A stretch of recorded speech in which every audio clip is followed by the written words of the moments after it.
ثم صلاة الله مع سلامه على النبي المصطفى التهامي محمد الهادي من الضلال وأفضل الصحب وخير آل أما بعد.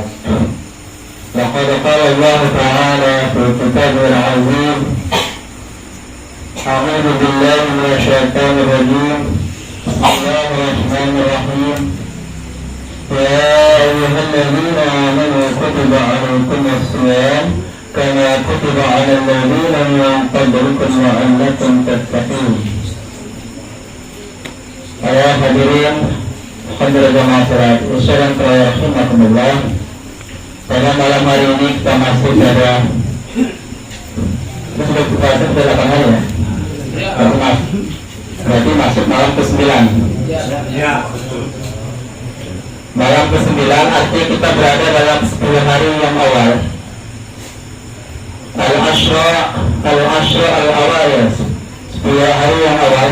Rasulullah SAW bersabda bahwa itu dibagi menjadi 3, sepertiga awal, sepertiga yang kedua, dan sepertiga yang terakhir. Sepertiga yang awal adalah rahmat. Malam pertama sampai 10 adalah rahmat. Kemudian sepertiga yang kedua adalah malam ke-11 sampai 20 adalah maghfirah, pengampunan. Kemudian sepertiga yang ketiga adalah malam ke-21 sampai terakhir. Kenapa saya kalau mengatakan 30? Karena ada 29 sampai terakhir nampaknya 30 dan 21 kan gitu. Seperti yang terakhir adalah ukun minanar, pembebasan dari api. Jadi jangan sampai di saat mau bebas kita malah nggak masuk puasanya.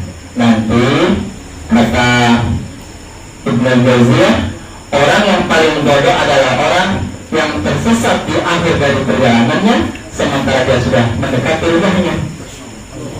Sudah mendekati mana nyasar, kan lucu ya.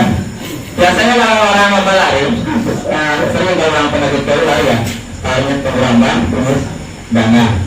Itu startnya banyak. Nanti di kilometer yang pertama tinggal sedikit, sampai di Nila tinggal berapa orang, sampai di dalam finish tinggal sedikit. Nah, jangan sampai puas seperti itu.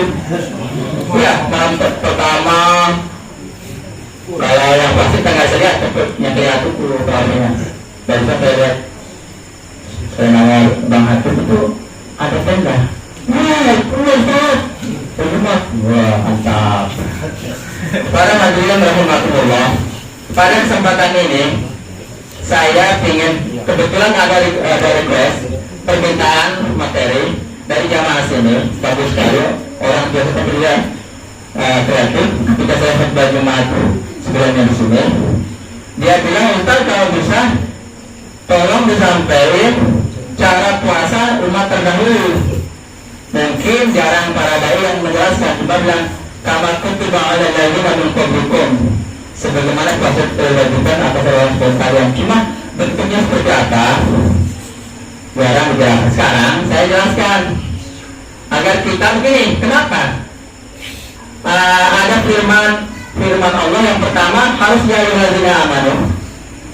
Kenapa bukan ya ayyuhalladzina aslamu? Aslam itu Islam, orang Islam.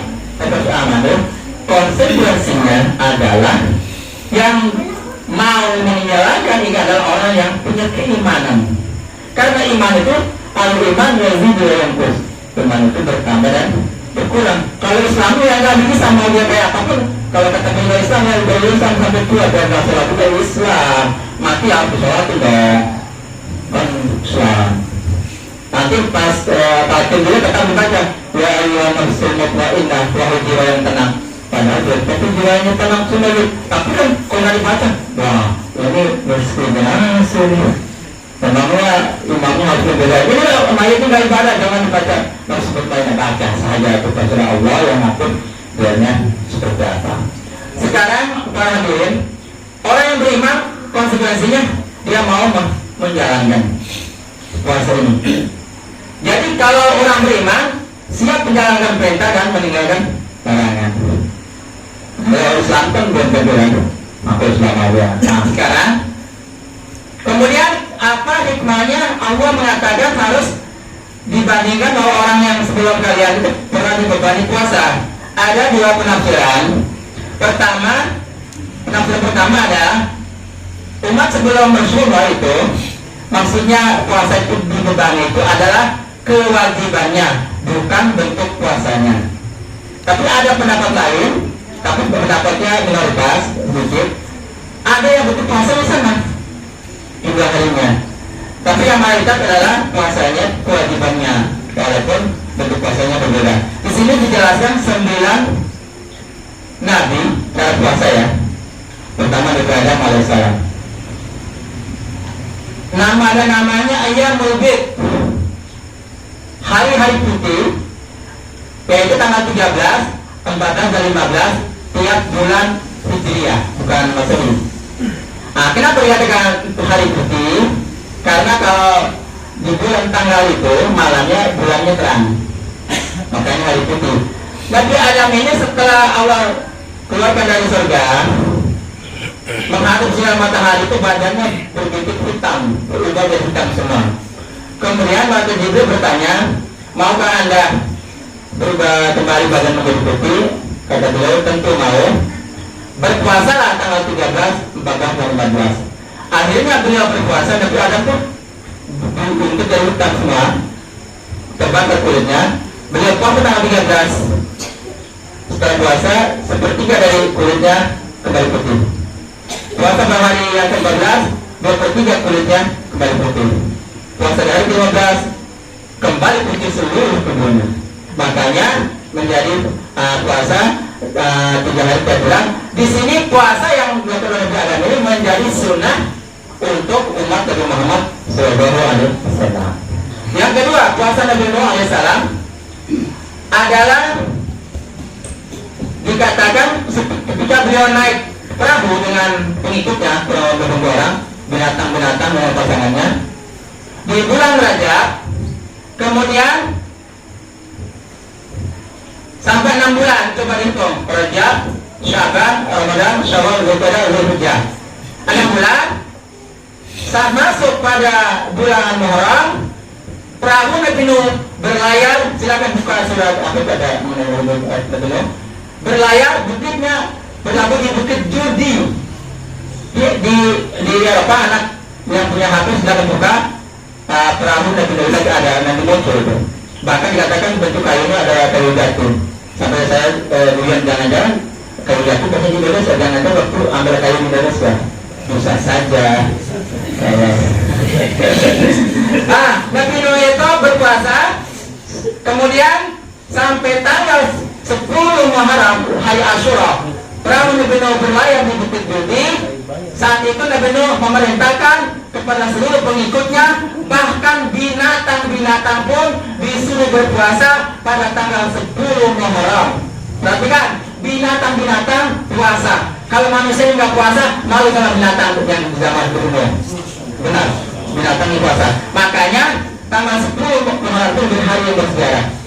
Banyak sekali pertolongan Allah yang berada di tanggal 10 bulan Muharram. Kemudian Nabi Ibrahim, beliau berpuasa ketika dilemparkan oleh Raja Namrud dalam api. Beliau berpuasa sambil berdoa. Akhirnya ayat ada yang dibuka, ya narku mibarda wassalamu ala Ibrahim. Aku jadilah anda selamat dan menyebut Ibrahim.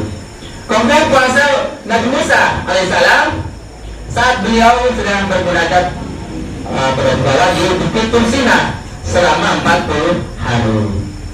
Kalau bagi yang punya hajat, pengen dapat istri lagi, atau yang belum nikah, punya usaha lancar, puasanya 40 hari coba. Di 30 hari itu ada banyak 40 hari dan setelah Ramadan coba. Itu puasa Nabi Musa alaihissalam. Kemudian puasa Nabi Musa alaihissalam ketika di penjara. Kenapa di penjara? Terlalu ganteng, terlalu cakep, istri-istri orang pada gila, pada jatuh cinta, suami-suami marah-marah, ada istri dia jatuh cinta, pada busuk, menang di penjara. Nabi sedang di penjara berpuasa. Kemudian puasa Nabi Yunus yang keenam. Puasa Nabi Yunus adalah ketika beliau berada dalam perut ikan paus. Kemudian kapan beliau berbuka? berbuka makan buah yang tumbuh di tepi pantai yang bentuknya seperti labu. Setelah dimuntahkan oleh ikan itu, kemudian dimuntahkan, tapi ikannya malah bangga bisa menelan seorang rasul. Benar, dalam kisahnya ikan itu seluruh ikan di seluruh dunia itu berharap perutnya itu seorang rasul masuk. Akhirnya ikan yang paling gak berharap, mana yang kan perut saya masuk seorang rasul. Ikan yang sombong kayak ya belum. Akhirnya Allah pilih ikan yang gak sombong ini. Ikan yang gak sombong itu yang dimasuk ke perut ikan yang sombong pun gak masuk. Ya. Nah, akhirnya kemudian yang ke-7 puasa Nabi Syuaib, berpuasa di usia tuanya. Itu memang syariatnya. Kalau kita di usia tua memang kena malas. Mungkin ngeluh kalau nggak kaya. Usia tua sudah bau tanah, baru nggak puasa. Ya, jadi kalau Nabi Syuaib memang usia tua agak syariat. Nabi Ayub hidup dalam kekurangan dan menderita penyakit menahun. Beliau baru puasa. Terakhir puasa Daud, puasa Nabi Daud, Yusuf Yauman, Wayutul Yauman, berpuasa sehari dan berbuka sehari. Dan puasa Nabi Daud inilah yang menjadi sunnah untuk umat Muhammad SAW. Bukan puasa sepanjang tahun, setiap hari kan. Ada analisa kenapa puasa Daud lebih aktif dari puasa selamanya. Kalau setahun 35 hari dikurang hari raya, tambah hari tasyrik dari 360. Dengan puasa Daud, sehari puasa harinya berarti total puasa Daud 180 hari.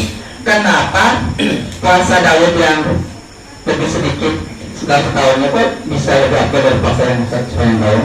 Jawabannya begini, langsung dari guru kami, Ustaz Abdullah. Kalau yang puasa tiap hari, ibaratnya orang walaupun nggak sakit kepala, walaupun tidak batuk, minum obat. Saya minum obat batuk, dengan batuk benarnya, obat lebih kebal. Nah, makanya kalau orang yang puasa tiap hari, dia sudah tidak merasakan lapar dan dahaga. Padahal fungsinya puasa dan dia merasakan lapar dan dahaga. Orang yang puasa tiap hari sudah menjadi kebal untuk puasa tidak memberi manfaat baginya. Itulah. Dan ini mudah-mudahan contoh 9 puasa pada Rasulullah sebelum Rasulullah kita bisa ternyata sebelum kita ada puasa juga ya. Biasanya kan orang kalau ada beban sendiri itu dia doang, tapi orang lain juga sama, tapi nggak marah-marah jadi bebannya itu bersama. Ini Allah menghibur umat Muhammad bahwa sebelum kalian ada puasa juga, tetapi ada pada kalian nggak ada pada umat sebelumnya itu malah melewati pada sudah lebih dari kumpul, tapi saya harus tapi karena pas kumpul saya takut materi saya tidak cukup. Demikian berkami, Wassalamualaikum warahmatullahi wabarakatuh.